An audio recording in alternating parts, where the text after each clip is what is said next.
So this project began with a problem when my band downsized from 4 people to 2 people, and we were left without a bass player.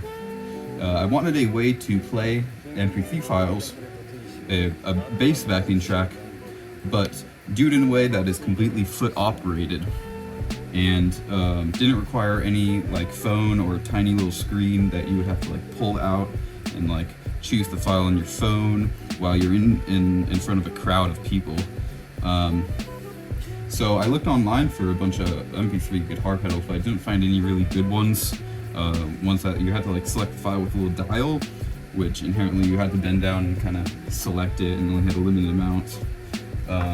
So my first iteration of this involved an actual guitar or an actual MP3 player that I wired up with a bunch of these guitar buttons.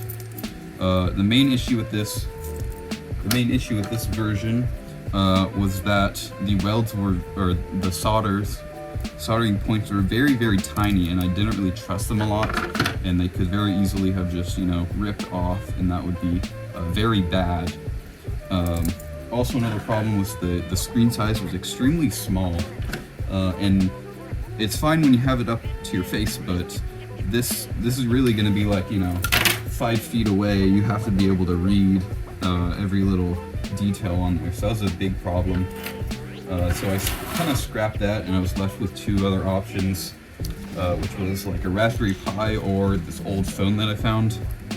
The main issue with the Raspberry Pi is that I wanted to run OSMC OS, which is basically a media player OS, but it wasn't working with the firmware that was required to use the screen. So maybe in the future, ideally, I would love to get this working, but the phone would just have to work for now.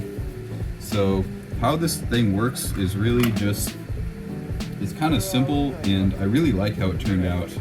One of the biggest issues was getting these buttons wired up to this phone. How is that even going to work? The solution that I eventually came to was a keyboard. I bought a keyboard not too different from this from the thrift store, and I took it apart, and I kind of got lucky with this, honestly, that it worked out like this. This is the insides of it, and these all went to this little chip right here. So I was able to kind of read this and kind of dissect which 2 points were for each button. So like up, down, left, right, enter, and escape. And I was able, and then when a connection was made to that, obviously it registered as that particular key. So here's the chip right here. I put all these wires in there, and it honestly turned out really good. Any other like version, there's like the Make on Amazon, which actually costs like $50, and this one costs like $3 at the thrift store, which is really nice. And then I bought this micro USB hub, which I then wired up. For the audio, I basically went with this headphone USB to audio 3.5mm jack, which I then split to left and right channels. This was very important, and I really like how this worked out, because this allowed me to fade the metronome to the left and the bass track to left and right, so that the right track went to the audience, and the left track, which I then split into 2 channels, went to the performance, me and the drums. So that's very I really like that solution. These personal monitors, you can buy them for like $30, $40 on Amazon.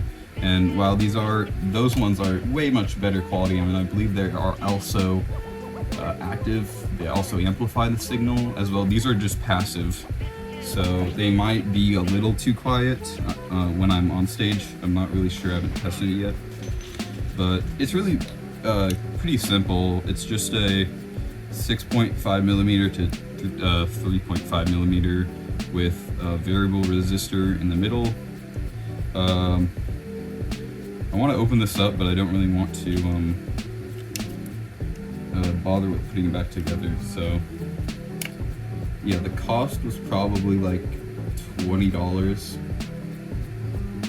Maybe, not including this phone, I just had this lying around, but yeah, that's about it. Thanks for watching, and I'll see you.